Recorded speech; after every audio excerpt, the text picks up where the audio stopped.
A simple question.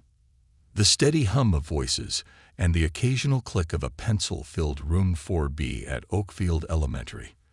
The sun streamed through the classroom windows, casting golden light over the desks and illuminating the determined faces of young students.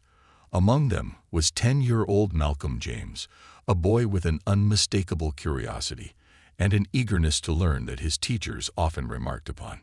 Malcolm's gaze shifted from his paper to the board and then back again, his round glasses reflecting the light as he studied each problem on his math quiz.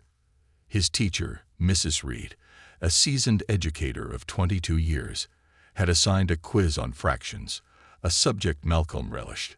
His mom had spent hours at the kitchen table teaching him tricks with pieces of fruit and even slices of pizza. Today's quiz seemed straightforward to him until he reached question 12. If Lisa has 3/4 of a pizza and gives away 5/3 of what she has to her friends, how much pizza does she have left? Malcolm frowned. He read the problem again, slower this time, silently moving his lips as he tried to make sense of it. A small crease formed between his eyebrows, and he chewed his pencil's eraser thoughtfully. Something about the problem didn't seem right. Malcolm was a whiz with fractions, but he knew one thing for certain. You couldn't give away more than what you had in the first place. The question was impossible to solve correctly. 10 minutes left, class, Mrs. Reed announced from her desk. Setting her book down and adjusting her thick-rimmed glasses, she noticed Malcolm's hand shoot up, and while his classmates continued to scribble furiously on their papers, she sighed. She knew Malcolm had a knack for picking up details, sometimes even things she overlooked. "Yes, Malcolm?" she asked, attempting to keep her tone neutral. She didn't want to lose control of the class over a simple question. "Mrs. Reed," he began quietly, not wanting to disrupt his friend's concentration, "I think there might be a mistake in question 12. You can't give away 5/3 of 3/4. It's more than what you have. Could it be, maybe, 1/3 or 2/3 instead?" Mrs. Reed's face turned a shade of pink that Malcolm hadn't seen before, and a silence descended over the room as she straightened up, clearly bristling at his words. Her eyes narrowed as she met Malcolm's, her lips pressing into a thin line. "Malcolm," she said with a forced calmness, "are you suggesting I've made a mistake on the quiz?" He hesitated. Malcolm had always been respectful and quiet, but his mother had taught him that when something didn't seem right, he should say something. "Well, I just thought maybe you might want to check. I think it's confusing, that's all." Mrs. Reed set her book down hard on the desk, her gaze never leaving Malcolm. "I have been teaching math for over 2 decades," she replied in a tone that left no room for argument. "And I do not make mistakes on quizzes." She looked around the room, her voice louder now, as if she wanted the entire class to hear. "Malcolm, it sounds like you're more interested in showing off than in doing the work you were assigned." The other students shifted uncomfortably in their seats, some casting Malcolm sympathetic glances, while others seemed almost pleased by his predicament. Malcolm felt his cheeks flush with embarrassment. He hadn't meant to cause trouble, just to help. I didn't mean to," he stammered, feeling the knot in his stomach tighten. "Enough," Mrs. Reed snapped, her face growing colder. "I won't tolerate this kind of behavior. If you continue to disrupt this class, you can take it up with Principal Carter. Now finish your quiz without any more interruptions." Malcolm looked down at his paper, his heart pounding. He didn't want to disobey, but every instinct told him the question was wrong. He tried to refocus, but his mind kept circling back to the exchange. What if Mrs. Reed really had made a mistake? What if other students were struggling because of it? The thought gnawed at him, distracting him even more than his growing embarrassment. When the bell rang, signaling the end of the quiz, Malcolm felt relieved. The ordeal was over. Or so he thought. As the other students filed out of the room, Mrs. Reed's sharp voice cut through the crowd. "Malcolm, stay behind for a moment, please." His heart sank as he watched his friends disappear down the hall, glancing back at him with a mixture of concern and curiosity. Once the room was empty, Mrs. Reed shut the door and turned to face him, her expression stern and unforgiving. "Malcolm," she began, folding her arms, "this isn't the first time you felt the need to challenge authority in my class." Malcolm's brow furrowed. "But I didn't mean to challenge you. I just thought." Mrs. Reed cut him off. "I don't want excuses. I've seen how you always seem to think you're the smartest one in the room, correcting your classmates, interrupting the lesson to offer your own explanations. Let me make one thing clear. Your behavior is unacceptable." Malcolm could feel the weight of her words pressing down on him, and he bit his lip to stop it from trembling. "I'm sorry, Mrs. Reed. I just wanted to help." Mrs. Reed's gaze softened slightly, but she shook her head. "You have to understand, Malcolm. In this school there are rules, and one of those rules is respect for your teachers. If you can't follow those rules, then perhaps you need a reminder of what respect means." With that, she scribbled something on a slip of paper and handed it to him. "Take this to Principal Carter's office. He'll be expecting you." Malcolm took the slip, feeling his stomach twist with dread.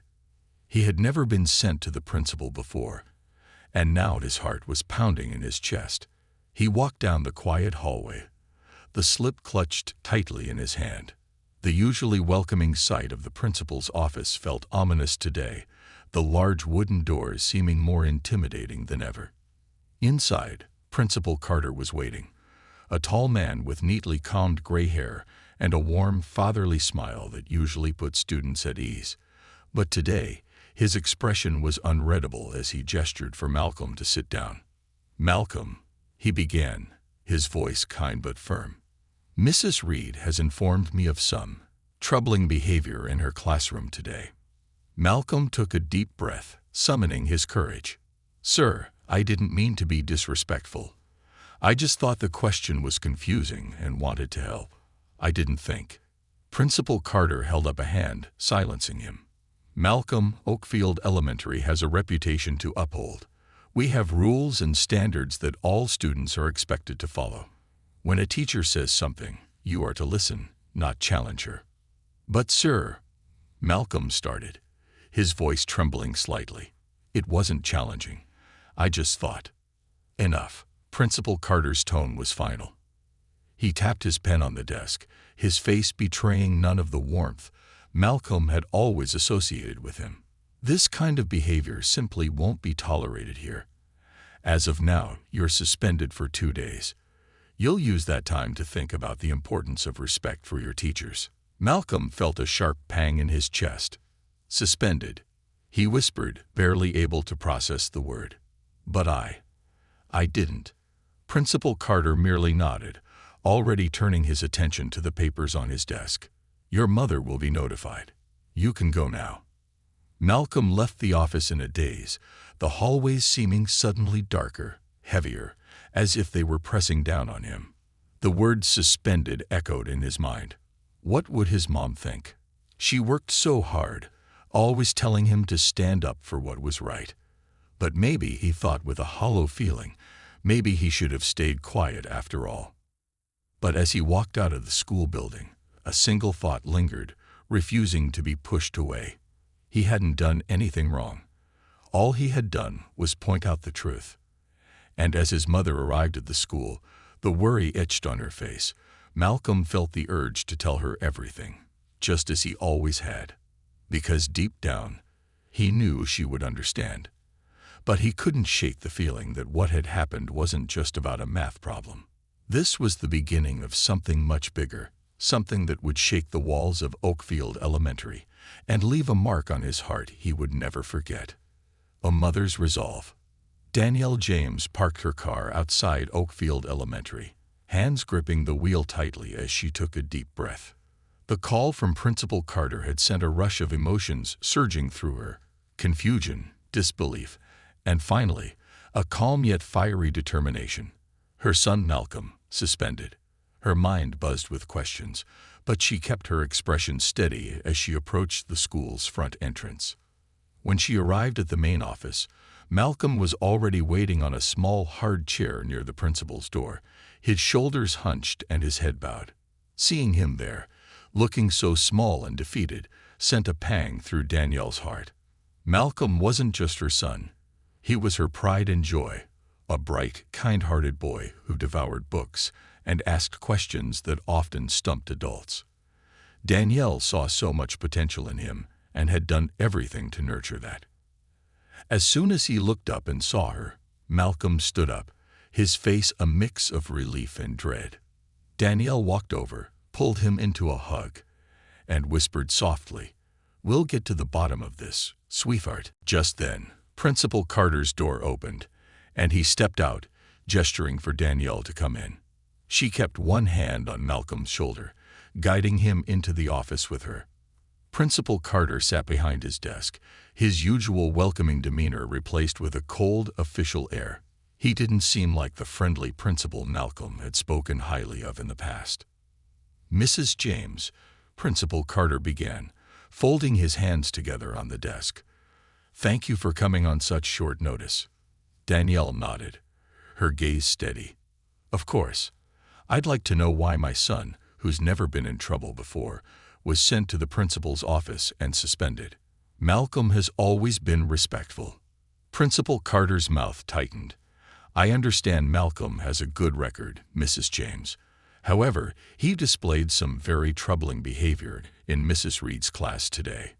According to her report, he was disruptive during an important assessment and questioned her authority in front of the entire class. We can't allow such behavior to go unchecked." Danielle glanced down at Malcolm, whose face was a mixture of frustration and embarrassment. "Malcolm, tell me what happened. I want to hear it from you." Malcolm looked at his hands, twisting his fingers as he spoke. "Mom, there was a question on the quiz that didn't make sense. It was about fractions, and it was just impossible to solve the way it was written. I just wanted to help, so I raised my hand to let Mrs. Reed know, but she got really upset." Principal Carter cleared his throat. "Mrs. James, while I'm sure Malcolm felt he was helping, the issue is that he challenged his teacher's authority.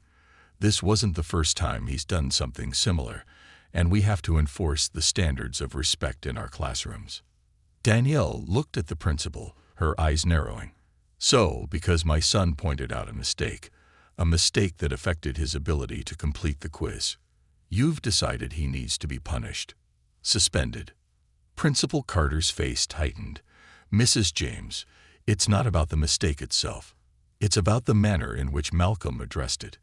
Mrs. Reed felt undermined and disrespected.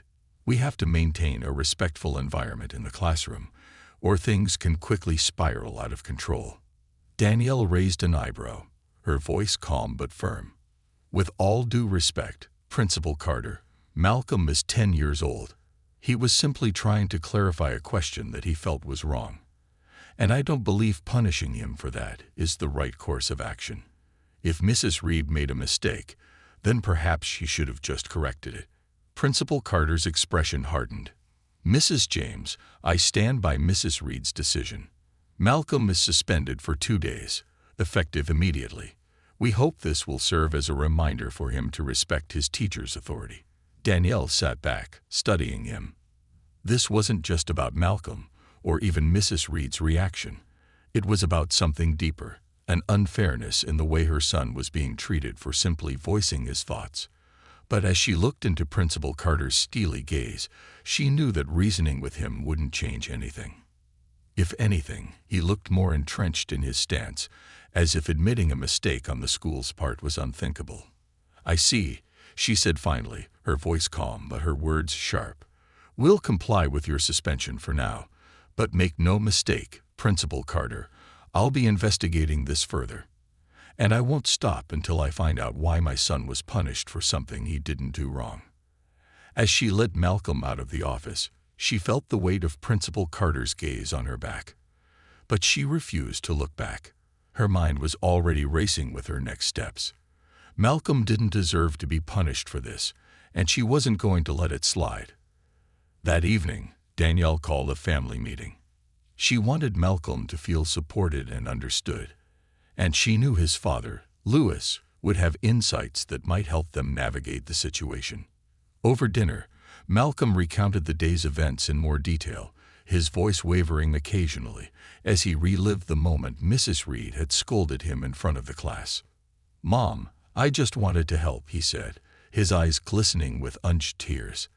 "I didn't want to make anyone mad. I just thought maybe if I said something, it would make it easier for everyone else too." Lewis placed a reassuring hand on Malcolm's shoulder. "You did the right thing, son. Never let anyone make you feel wrong for speaking up for what you know is true." Danielle nodded in agreement. "Malcolm, I'm proud of you for trying to help, but there's something I want you to understand, and it's important." She took a deep breath. Sometimes, especially for young black students, standing up or speaking out can have consequences that feel unfair.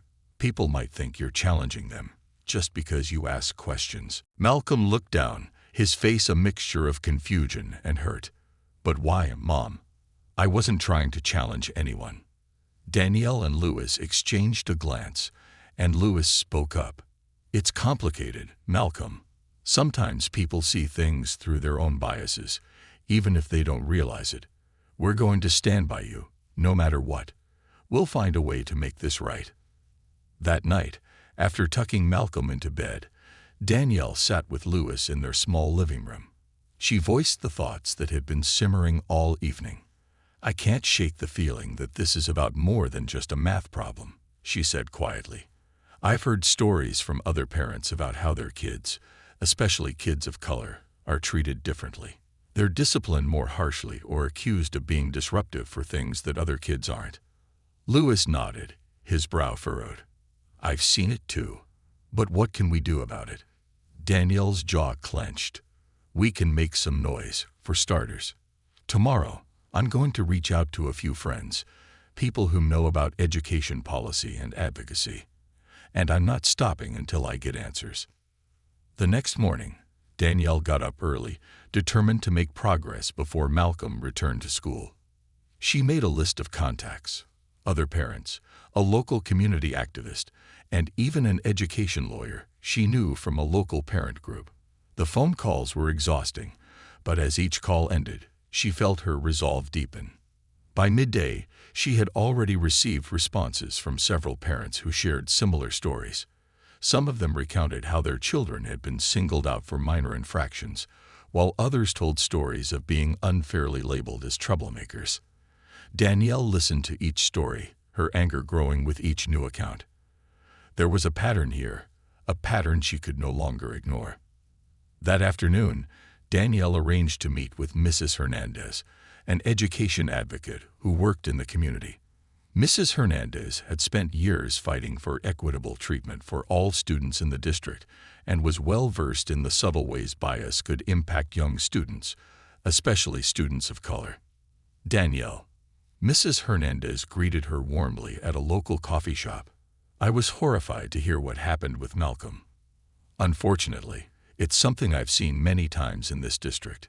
Danielle took a deep breath, the weight of the situation pressing on her shoulders. "I just want Malcolm to be treated fairly. He's a good kid. He didn't deserve this." Mrs. Hernandez nodded, her face a mix of empathy and frustration. Bias in the classroom is more common than people realize, and often, children of color are seen as more disruptive or less compliant, even when they're just being curious or assertive. It's a hidden problem in our schools. Danielle's jaw tightened. "So what do we do?" "We make noise," Mrs. Hernandez said with a smile. "We get people talking. Reach out to more parents, organize a meeting, and make sure the school board knows that this won't be swept under the rug." That night, Danielle sat down with Malcolm and Lewis and explained her plan. They would reach out to parents, share Malcolm's story, and bring the issue to the school board. Malcolm listened intently, his eyes wide with a mixture of excitement and fear. "Are you sure, Mom?" he asked quietly. "What if they don't believe us?" Danielle smiled, brushing a hand over his hair. "Then we'll keep fighting until they do. Remember, Malcolm, you did nothing wrong. You were brave to speak up. Now it's our turn to be brave for you." As the evening wore on, Danielle's phone buzzed with messages from other parents expressing their support, sharing stories, and offering to help however they could.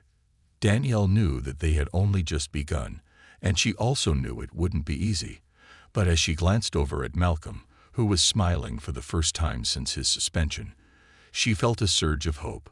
This fight wasn't just about a mistake on a quiz. It was about making sure her son, and all children like him, could go to school without fear of being punished for who they were. Rallying the community. The following week, Danielle was a woman on a mission. She spent every free moment organizing, reaching out, and gathering as much information as she could. Her kitchen table was piled high with notes, documents, and printed emails from other parents sharing their experiences at Oakfield Elementary and in the district. A common thread wove through many of these stories, a sense that some teachers and administrators held different expectations for children based on race, labeling some as troublemakers for behavior that other students were rarely punished for. The stories were infuriating and heartbreaking. Malcolm watched his mother with a newfound admiration. In the evenings, she would talk to him about what she had learned that day, explaining in terms he could understand. He was beginning to see that his suspension was just the tip of the iceberg, but he was still nervous. He didn't want anyone else to be hurt because of him. "Mom, are you sure about all this?" he asked one night as Danielle was typing up a plan for an upcoming community meeting. "What if the school gets mad? What if they think I'm making trouble?" Danielle paused, her fingers hovering over the keyboard as she turned to him. "Malcolm, let me tell you something my father used to say. If standing up for the truth makes trouble, then trouble is exactly what the world needs." Malcolm tilted his head, the worry on his face fading slightly. "So, we're making good trouble." Danielle smiled, her heart swelling with pride. "That's exactly right. Good trouble. And you've already shown me how brave you are by speaking up. Now it's time for us to do our part too." With that, she set her mind to organizing an upcoming meeting with the other parents. They had found a supportive venue at the local community center, and Danielle had invited a civil rights attorney, Angela Monroe, to speak.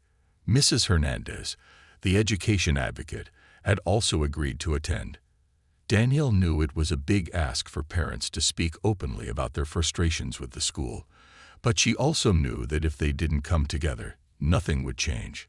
The evening of the meeting arrived, and Danielle felt a nervous energy thrumming through her veins as she set up chairs in the modest community center room. She hadn't known what to expect, but as parents began to trickle in, her heart lifted.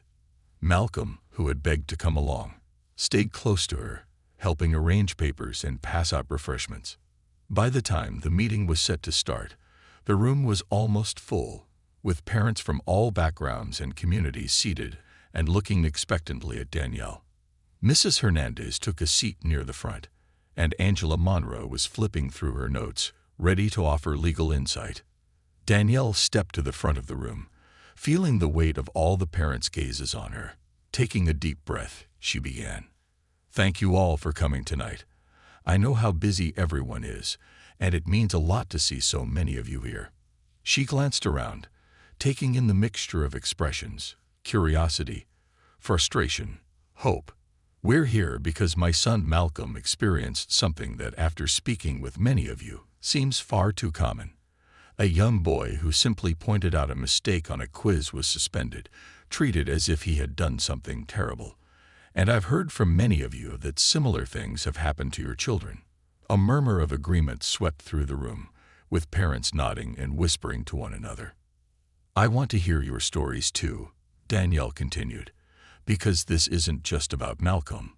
It's about every child in this district who's been treated differently, unfairly. And I think it's time for us to demand change. That's why I've invited Mrs. Hernandez and Ms. Monroe to help us understand what we can do to make our voices heard." The room was silent for a moment, but then a woman in the back raised her hand and spoke up. "I'm Carla." She introduced herself, standing up. "My son, Mateo, was sent to the principal's office 3 times last month alone. Once was for asking if he could go to the bathroom. His teacher said he was interrupting the lesson. Her voice trembled, and she clutched her purse tightly. I know that the other kids in his class are allowed to ask questions, but my son, because he's a little more shy, they think he's disrespectful when he speaks up. A wave of agreement rippled through the crowd as other parents began to chime in with their own stories. There was Tim, a father whose daughter was reprimanded for speaking too loudly during a group activity, though her classmates had been talking at the same volume.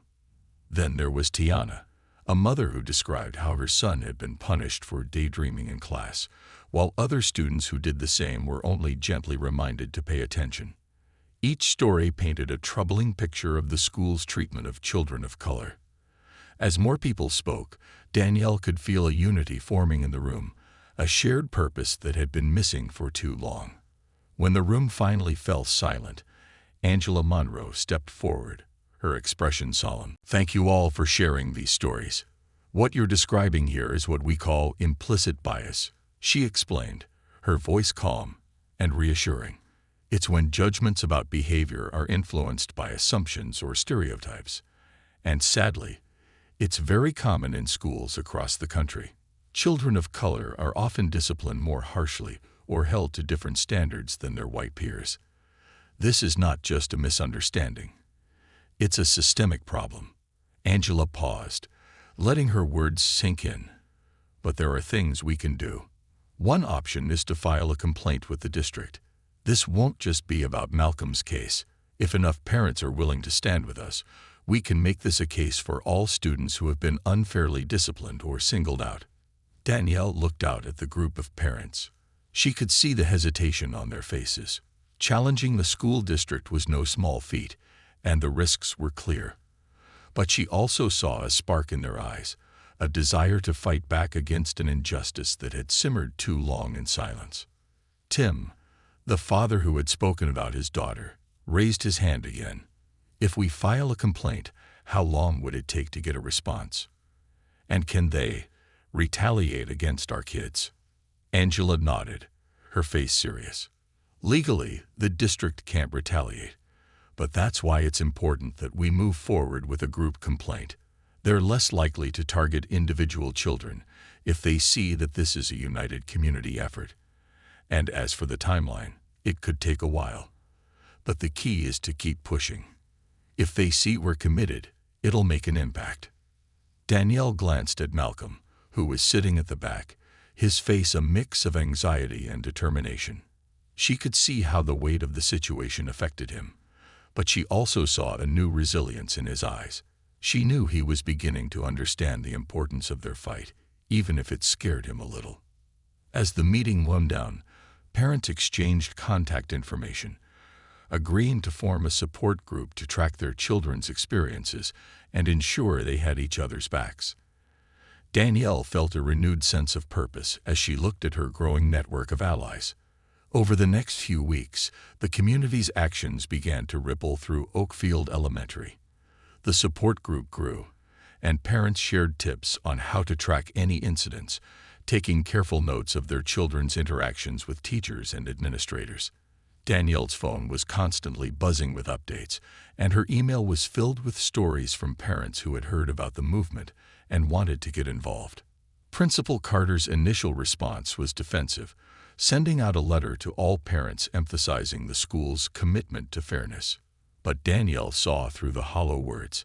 It was merely a PR move, an attempt to deflect criticism rather than address the underlying issues. Undeterred, Danielle began working with Angela to draft a formal complaint. They included not just Malcolm's case, but accounts from over a dozen families who had experienced similar issues. Each story was meticulously documented, with dates, times, and descriptions of the incidents. As Danielle read over the final draft, she felt a surge of pride and determination. This was a document that could not be ignored, but she knew they needed even more momentum. So Danielle reached out to local media. Initially, only a small community news site showed interest, but once they published an article about Malcolm's story, the response was immediate and overwhelming. Larger publications picked up the story, and soon news of Oakfield's disciplinary biases was circulating widely. Parents from neighboring districts shared the article on social media, expressing their own frustrations and echoing the call for change. Then, one Friday afternoon, Danielle's phone rang. It was a representative from the school district's office, requesting a meeting. They wanted to discuss the complaint in person. Danielle knew this was their chance. The day of the meeting, Danielle felt a mix of anxiety and hope. She walked into the district office with Angela by her side, prepared to lay out their case. In the small conference room, a handful of district officials waited, their faces carefully neutral. Principal Carter was there too, his expression guarded as he avoided meeting Danielle's eyes. As Angela presented the complaint, detailing each case of disparate treatment, Danielle watched the officials' faces carefully. Some looked genuinely uncomfortable, others impassive. When Angela finished, Danielle took a deep breath and addressed the room. Our children deserve to be treated fairly, to learn in an environment where they feel respected and supported. We're not asking for special treatment, we're asking for equal treatment. And if changes aren't made, we'll keep pushing until they are. One official, a woman with kind eyes, nodded. Thank you, Mrs. James. We understand that these issues are serious, and we'll take your complaint under consideration. We'll be conducting a full review of the school's disciplinary practices. As Danielle and Angela left the meeting, Danielle felt a cautious sense of optimism. It wasn't a promise, but it was a start. She knew the journey ahead would be long, but for the first time, she felt a shift, as if the school system was finally being forced to confront its own flaws. Malcolm waited at home, eager to hear about the meeting. When Danielle told him about the district's promise to review the case, he broke into a grin. He hugged her tightly, his voice filled with relief. Does this mean they might actually change? Danielle nodded, a proud smile on her face. Yes, honey. It means that maybe, just maybe, things will start to get better.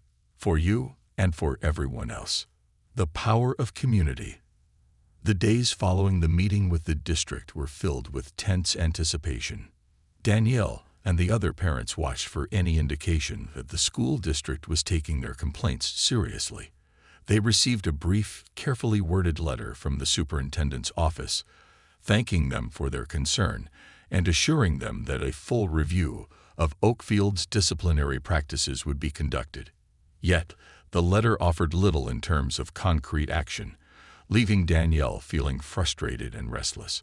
But as more local news outlets picked up the story, the community rallied around Danielle, Malcolm, and the other families.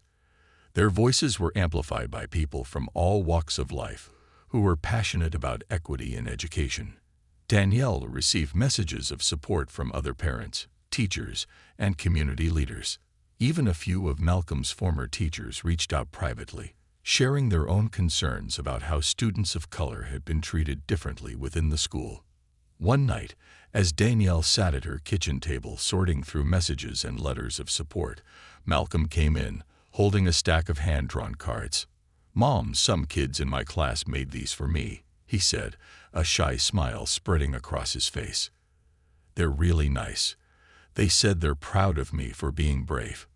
Danielle took the cards, her heart swelling as she looked through the colorful messages from Malcolm's classmates.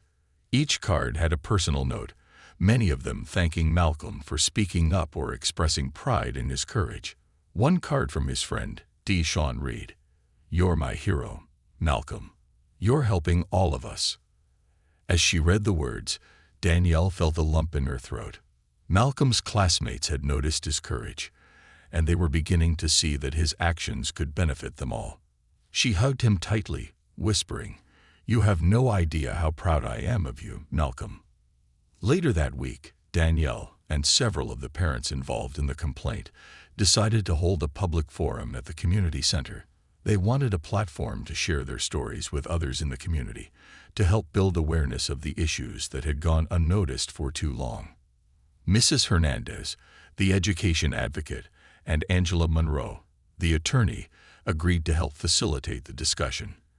And together, they'd reached out to local media, educators, and members of the school board, hoping to draw as much attention as possible. The night of the forum, the room was packed with parents, students, teachers, and even a few reporters from larger news outlets. The sense of solidarity in the air was almost palpable, as if everyone there understood the gravity of the moment. Danielle stood at the front of the room, scanning the faces of those gathered. She could see parents from Oakfield Elementary and neighboring schools, some with notebooks in hand, others clutching tissues, as if bracing themselves to relive painful memories. Mrs. Hernandez began by welcoming everyone and explaining the purpose of the meeting. "We're here tonight to address a serious issue," she said, her voice steady. "One that's not isolated to Oakfield Elementary, but is, unfortunately, a part of our broader educational system. Implicit bias, unequal discipline, and unfair treatment are challenges that many students of color face daily. Tonight, we're here to share our stories and build momentum for change." Danielle took a deep breath and stepped forward, holding the microphone tightly. "My son, Malcolm, was suspended for questioning a math problem. A question that was impossible to solve as it was written. He was simply trying to learn, to understand, but instead of being encouraged, he was punished. And since then, I've heard from so many of you that this isn't an isolated incident. It's a pattern." The room was silent, and Danielle could see the expressions of pain, anger, and empathy on the faces before her. She continued, "We all want the same thing, for our children to have an equal chance to learn, to feel valued, and to grow. No one should feel afraid to speak up, and no child should feel that they are less than just because of the color of their skin." One by one, parents came forward, sharing their own experiences and their children's struggles. Carla, the mother who had spoken about her son Mateo at the initial meeting, stepped up next, her hand shaking slightly as she clutched the microphone. "Mateo's a good kid," Carla began, her voice barely above a whisper. "He tries his best in school, but it feels like every time he does something, anything, it's wrong in his teacher's eyes. Once, he got sent to the principal for humming quietly while working on an art project. I've seen other kids do worse, but they get away with it. I'm here because I want Mateo to know that he has the right to be himself, that he deserves respect." Her voice cracked, and Danielle stepped forward to give her a reassuring hug. As Carla stepped down, more parents approached the front of the room, each story adding another layer to the complex issue they faced. There was Tiana, whose son had been accused of cheating on a quiz without any evidence, and a father who spoke of his daughter being labeled aggressive for raising her hand too often in class. As the stories continued, the energy in the room shifted from sadness to determination. Mrs. Hernandez spoke again, highlighting the patterns that had emerged in the parents' accounts. "What we're seeing here is a systemic issue, and it's not just about one school or one district. This is about ensuring that every student, regardless of their background, feels safe and supported in their learning environment." When Angela Monroe took the microphone, she explained the legal avenues available to the group. "By documenting these stories and filing a formal complaint, we're not just raising awareness. We're creating a record that the district can't ignore. If they refuse to address these issues, we'll escalate this until they have no choice but to make changes." After the speakers had finished, the room erupted in applause.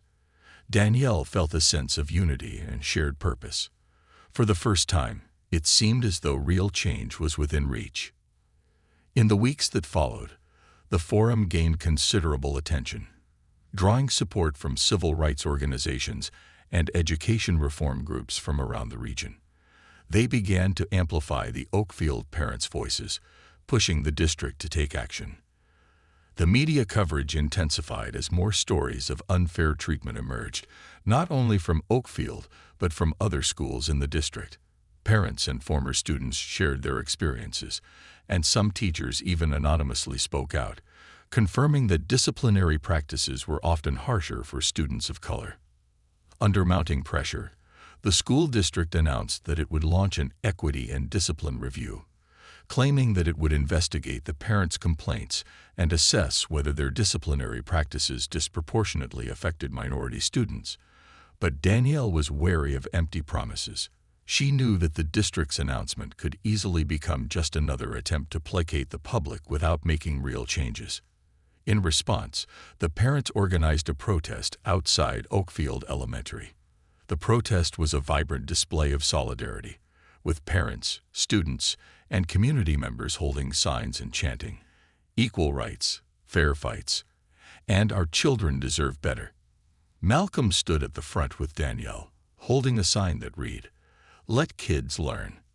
Malcolm had never experienced anything like it. He saw his friends, teachers he trusted, and even neighbors he barely knew standing alongside him, all fighting for the same cause. At one point, a reporter approached him and asked why he was there. Malcolm's heart pounded, but he straightened up and answered, "I'm here because I shouldn't be punished for asking questions, and no one else should be either." The protest continued for hours, and by the end of the day, Danielle felt a mixture of exhaustion and hope. She knew they had made an impact. The community had spoken up, and now it was up to the district to act. A week later, Danielle received an email from the district. They wanted to set up a meeting with the parents and teachers involved to discuss potential reforms to disciplinary practices. It was a step in the right direction. But Danielle knew this was only the beginning. She immediately informed the other parents, and together they prepared to attend the meeting as a unified front. On the day of the meeting, Danielle and her group arrived at the district office, determined to make their voices heard. They were greeted by district officials, including the superintendent, Principal Carter, and several members of the school board. The superintendent, a middle-aged woman with a stiff expression, began the meeting with a prepared statement. "We want to thank you all for bringing these issues to our attention. We're committed to creating a safe and equitable environment for all students, and we're open to discussing ways to improve our policies." Angela Monroe took the lead, outlining the parents' demands: a complete overhaul of the disciplinary system, training for staff on implicit bias, and more opportunities for parents to be involved in decision-making. She presented data showing that students of color in the district were far more likely to be disciplined than their white peers, a statistic that left the officials visibly uncomfortable. Principal Carter shifted in his seat, his face flushed. "I understand that some parents may feel that their children have been treated unfairly," he said, "but we've always enforced our rules equally." Danielle couldn't stay silent any longer. "With all due respect, Principal Carter, that's simply not true. If the rules were enforced equally, we wouldn't be here today. Malcolm, Mateo, and so many other children wouldn't be punished for things that other students are allowed to do without consequence." The superintendent glanced at Principal Carter, her expression firm. "Principal Carter, I think it's clear that we have some work to do here. This isn't just about following rules. It's about ensuring our staff understands and addresses the needs of all students fairly." The meeting stretched on for hours, with each parent sharing their experiences and pressing the district officials to commit to real change. By the end of the day, the superintendent agreed to several key reforms, including mandatory bias training for all teachers, a review of disciplinary practices, and a commitment to ongoing community engagement. As Danielle and the other parents left the district office, they felt a mix of relief and cautious optimism. It wasn't a complete victory, but it was a start. And most importantly, it was proof that their voices mattered. Malcolm hugged his mom as they walked back to the car, a bright smile on his face. "Mom, do you think this will really change things?" Danielle smiled, brushing a stray curl from his forehead. "I think we've started something, Malcolm, and with everyone working together, I believe that things will get better." That night, Danielle reflected on the journey so far. They had faced opposition, doubt, and countless challenges, but they had stood their ground. And while she knew there would still be struggles ahead, she also knew that they had taken a huge step toward a future where children like Malcolm could thrive without fear or unfairness. The ripple effect. The months following the district's commitment to reform brought significant changes to Oakfield Elementary, although not without resistance and setbacks. True to their word, district officials launched a full-scale review of the school's disciplinary policies and began rolling out mandatory training sessions on implicit bias for teachers and staff. Danielle and the other parents remained deeply involved in the process, attending meetings, reviewing proposed policy drafts, and ensuring that their voices were consistently heard. In the meantime, Danielle also noticed subtle yet powerful shifts within Oakfield itself. Teachers who had once been hesitant to acknowledge the issues were now openly discussing the importance of fair treatment for all students. Malcolm, too, saw the impact at school. His friends began to understand why he had spoken up and why it mattered to everyone in their class. The students, seeing their parents and community rally together, started to question things they might have once taken for granted. One day, as Malcolm sat in the cafeteria with his friends, his classmate Deshawn nudged him and whispered, "Hey, Malcolm, you know that new teacher, Ms. Gaines? She told us today that she wants everyone to feel safe to ask questions, and that if we ever have any concerns, we can always come to her. I think it's because of you." Malcolm's eyes widened. He hadn't expected the effects of his actions to go beyond his own situation. "You think so?" "Yeah, for sure," Deshawn said, grinning. "I mean, before all this, they wouldn't have cared what we thought about stuff like that. You're like a hero, man." Malcolm felt a rush of pride, but also a tinge of nervousness. "I'm not really a hero. I didn't think it would turn into all of this. I just wanted to do the right thing." But that was enough for Deshawn. Well, sometimes doing the right thing makes you a hero. The two friends exchanged a grin, and Malcolm felt a little lighter. But he knew that there was still a long way to go. Despite the changes, some teachers still seemed reluctant to adapt, and there were incidents where the same patterns of bias continued. Yet Malcolm noticed that whenever something felt unfair, his classmates were more willing to call it out and advocate for themselves. It was as if a spark had been lit, one that would be difficult to extinguish. Meanwhile, Danielle remained vigilant, checking in with Malcolm daily to ask about his experiences at school.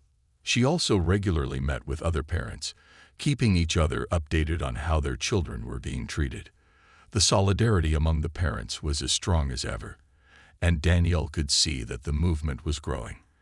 They weren't just parents anymore.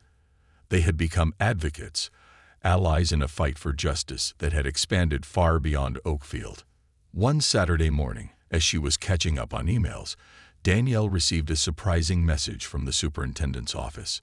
They were organizing the community event on equity in education and wanted her and a few other parents to participate on a panel. They hoped to bring together parents, teachers, and students from across the district to discuss how the new policies were affecting their schools and brainstorm ways to further improve the system. Danielle took a deep breath, feeling a mix of excitement and apprehension. The panel was a chance to reach a wider audience, to share the message that change was possible when people came together. But it was also daunting. Standing up and sharing her story before strangers wasn't something she would have chosen under normal circumstances. But then again, none of this was normal. It was a fight she had never anticipated, and one she hadn't expected to become the face of. But the more she thought about it, the more determined she felt to keep going. This was bigger than Malcolm, bigger than their family. It was about creating a lasting legacy of fairness and respect for all children. When Danielle shared the news with Malcolm, he immediately offered to go with her. "Maybe I could be on the panel too, Mom. I mean, it's my story too, right?" Danielle smiled, touched by his bravery. "Are you sure? You know it might be hard, having to talk about everything again in front of so many people." Malcolm nodded, his face resolute. "I want to help. If other kids hear about what happened, maybe they'll feel like they can speak up too." Danielle's heart swelled with pride. "Then let's do it together." The night of the panel arrived, and the community center was packed. Parents, students, teachers, and even local officials filled the room, eager to discuss the ongoing changes and hear from those who had been at the heart of the movement. The event was covered by local news stations, And as Danielle and Malcolm walked to the stage, she could feel the weight of every gaze upon them.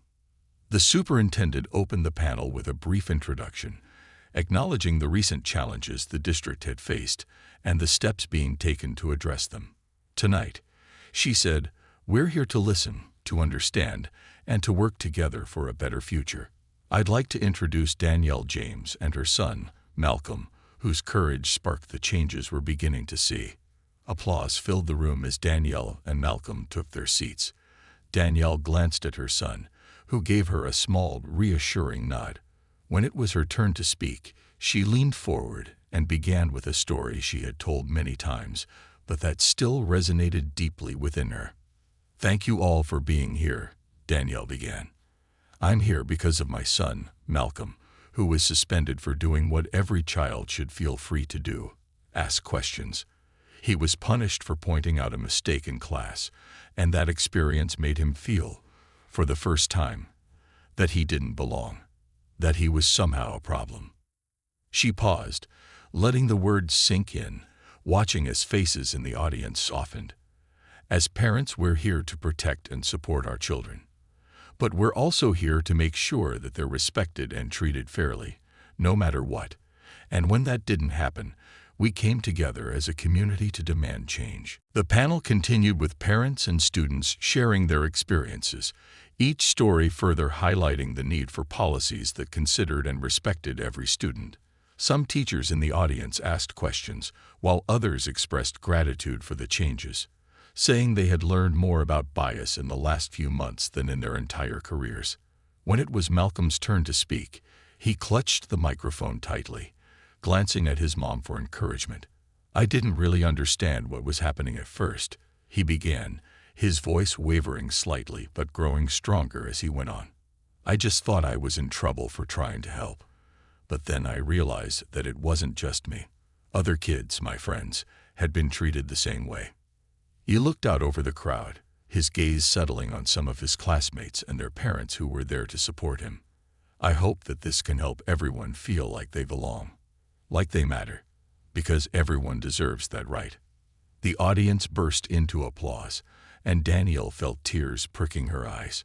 She reached over, squeezing his hand tightly, filled with pride for the strength he'd shown. Malcolm's words resonated deeply with everyone in the room, as his innocence and courage captured the very essence of what they were fighting for. As the months passed, the changes the parents had fought for became more firmly entrenched. Training sessions on bias were held regularly, and restorative practices were introduced into the school's disciplinary framework. The restorative approach encouraged students to take responsibility for their actions, while also creating opportunities for open dialogue and understanding, rather than just punishment. Teachers who were initially resistant to the changes gradually began to adapt, some even acknowledging that they had become more aware of their own biases. Malcolm noticed that his teachers were more patient, more willing to listen to his and his classmates' questions, and even more open to discussing difficult topics. For the first time, he felt that his school was a place where he could be himself, where his voice mattered. Then, one day, an unexpected development took everyone by surprise. Oakfield's principal, Mr. Carter, announced his resignation. While he cited personal reasons, Danielle and the other parents suspected that his departure was related to the pressure surrounding the district's reforms. The district appointed Ms. Amy Perkins, an educator with a strong background in equity and inclusion, to fill the role. Known for her commitment to student-centered teaching, Ms. Perkins quickly became a welcomed change. One of Ms. Perkins's first actions was to introduce student voice councils, small groups of students representing diverse backgrounds who could meet with teachers and administrators to discuss school policies, address concerns, and suggest improvements. When Malcolm was invited to join, he was thrilled. The council met monthly, and Malcolm felt a sense of responsibility, knowing that he now had a platform to help improve his school. During one of the meetings, Ms. Perkins asked the council, "What changes do you all want to see in your school? How can we make this a better place for everyone?" Malcolm thought for a moment before responding. "I think we need more events where everyone can talk and share their ideas. Like the community meeting my mom held. It made me feel like we were all part of something important. Ms. Perkins smiled, nodding. I think that's a wonderful idea, Malcolm. Let's make it happen. That spring, Oakfield Elementary hosted its first ever Student Voices Day. The event included workshops, activities, and discussions led by students, teachers, and parents.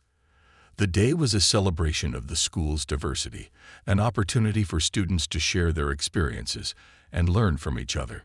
Malcolm gave a short speech, sharing his journey and encouraging other students to always stand up for what they believed was right.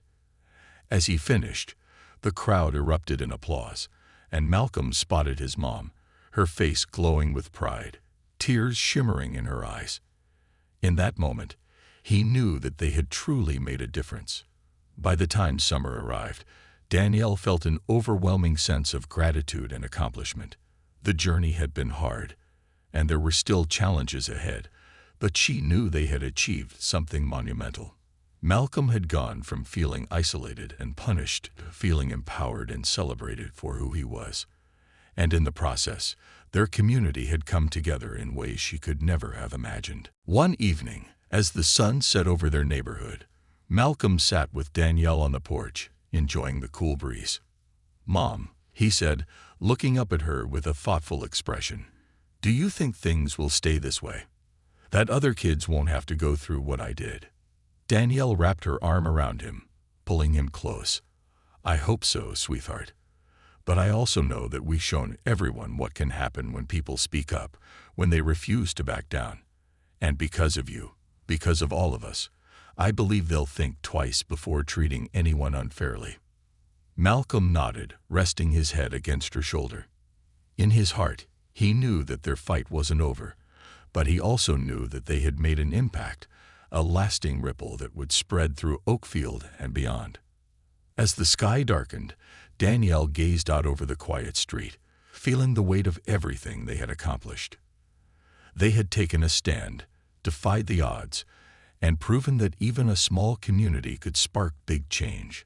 And with Malcolm by her side, she knew they would continue fighting for a better, fairer world, one small act of courage at a time. A lasting legacy. The start of the new school year brought a renewed sense of hope and purpose to Oakfield Elementary. The air buzzed with anticipation, and there was a tangible shift in the atmosphere. For the first time, students like Malcolm felt that their voices mattered. The policy changes, training sessions, and the new student-led initiatives had instilled a sense of community and fairness that had been sorely missing. But for Danielle, the real test was yet to come. Would the changes hold strong as the months wore on, or would the momentum fade? The early weeks passed in a blur of excitement and adjustment. Malcolm quickly settled into his new role on the Student Voice Council, attending monthly meetings with Principal Perkins and other school leaders. Ms. Perkins proved to be a refreshing change from her predecessor, Principal Carter. Her openness to dialogue and her insistence on making decisions with input from students and parents alike fostered a sense of unity across the school. At one of the first council meetings of the year, Ms. Perkins addressed the council members with a question that set the tone for the school year. How can we make Oakfield a place where every student feels seen, heard, and respected? I want to know your ideas because this school belongs to all of us. Malcolm raised his hand, feeling the thrill of confidence as Ms. Perkins nodded for him to speak. I think it's important that everyone learns about each other's cultures and backgrounds, he said. Sometimes kids say things without understanding how it might hurt someone, but if we have more activities or classes that help us understand each other, maybe that won't happen as much. Ms. Perkins smiled, her face lighting up. That's a fantastic idea, Malcolm. I think we should dedicate time to cultural education, and maybe we can even have a cultural appreciation day where students share something special about their heritage with the whole school. The council buzzed with excitement, and ideas flew around the room. Suggestions for presentations, food fairs, traditional performances, and interactive workshops where students could learn from each other. Malcolm felt a deep sense of pride as he saw his idea take shape, knowing that his words had sparked something meaningful. That fall, Oakfield held its first ever Cultural Appreciation Day. The event was the culmination of weeks of planning and collaboration, with students, teachers, and parents working together to create a celebration that showcased the diverse backgrounds within the school community. Each classroom transformed into a mini exhibit representing different cultures, languages, and traditions. Parents contributed traditional dishes, students prepared posters and presentations, and teachers helped facilitate workshops. On the morning of the event, the school was alive with color, music, and laughter. Malcolm, along with his friend Deshawn, gave a presentation on their cultural heritage, sharing stories and items from their families with pride. They explained the meaning behind certain traditions, and other students eagerly asked questions, their curiosity and respect genuine. As Danielle wandered through the school, she couldn't help but marvel at the transformation. She saw Malcolm laughing with his classmates, confident and joyful in a way she hadn't seen before. For the first time, Oakfield felt like a community where every child belonged, and the sense of unity in the air was unmistakable.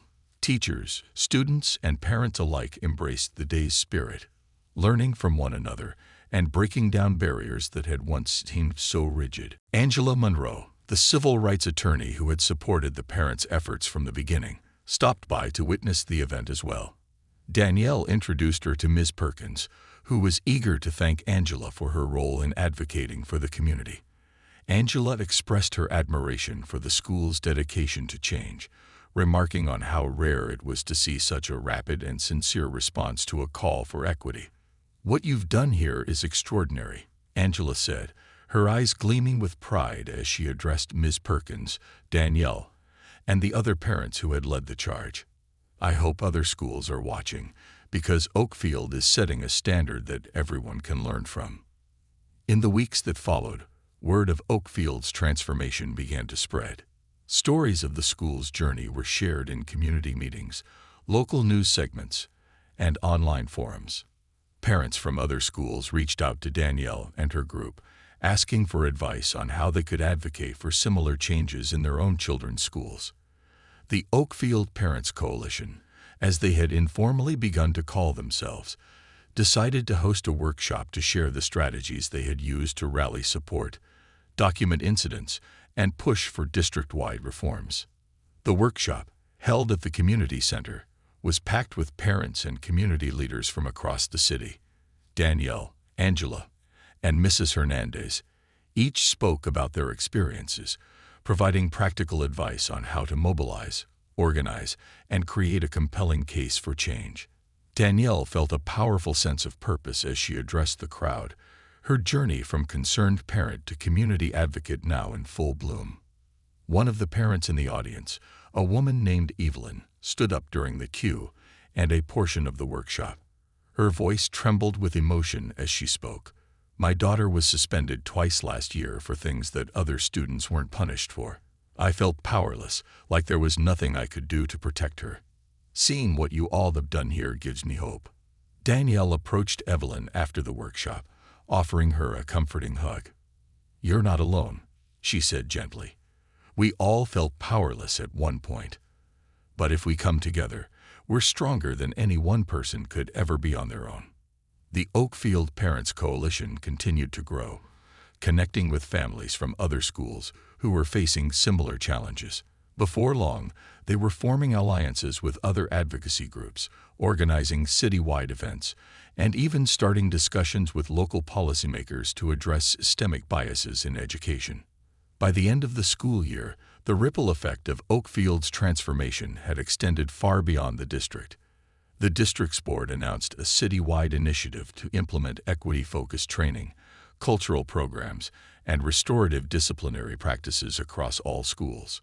Oakfield became a model for these changes, its progress often cited in district meetings as an example of what could be achieved with community support and dedication. Malcolm continued to thrive, embracing his role on the Student Voice Council with newfound confidence and pride.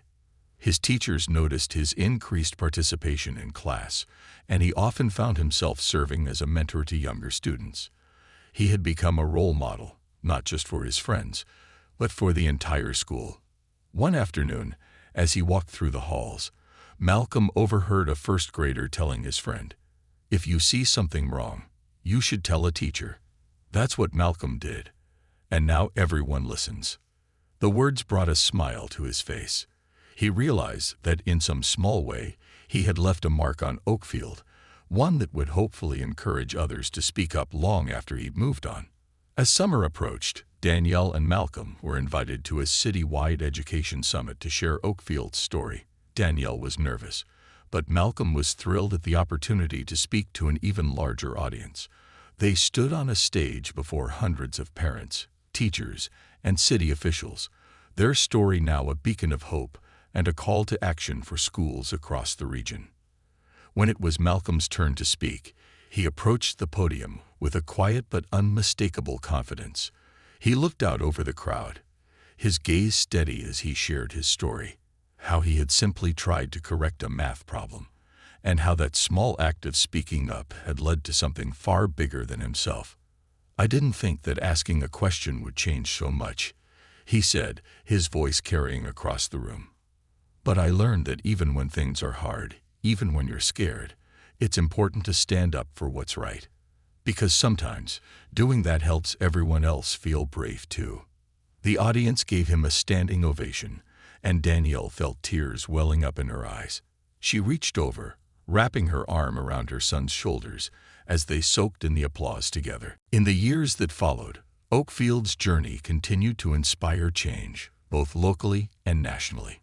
The Oakfield Parents Coalition grew into a formal organization, advocating for educational equity and providing support for parents in other districts. Danielle became a recognized voice for educational reform, using her experience to guide others through their own struggles for justice. Malcolm, too, carried the lessons he had learned with him. As he moved on to middle school and eventually high school, he continued to be an outspoken advocate for fairness and inclusion. He joined debate teams, volunteered in peer mentoring programs, and remained actively involved in student government. Whenever a friend or classmate faced an injustice, Malcolm was there, encouraging them to speak up, to believe in their power to make a difference. On his high school graduation day, as he stood on the stage in his cap and gown, he saw his mother smiling proudly from the crowd. In his heart, he knew that the journey they had embarked upon together had shaped him into the person he was today, a person unafraid to speak up, to fight for what was right, and to stand beside others in their struggles. After the ceremony, Danielle hugged him tightly, a mixture of pride and nostalgia in her eyes. "I'm so proud of you, Malcolm," she whispered. "You've come so far, and I know you're going to do amazing things." Malcolm smiled, pulling back to look at her.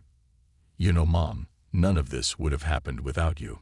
You showed me that even when things seem impossible, we can still make a difference."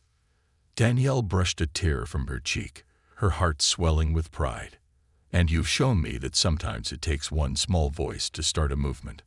I couldn't be prouder. They walked together through the bustling crowd, side by side, knowing that the legacy of their journey would continue, inspiring others long after they'd left Oakfield behind.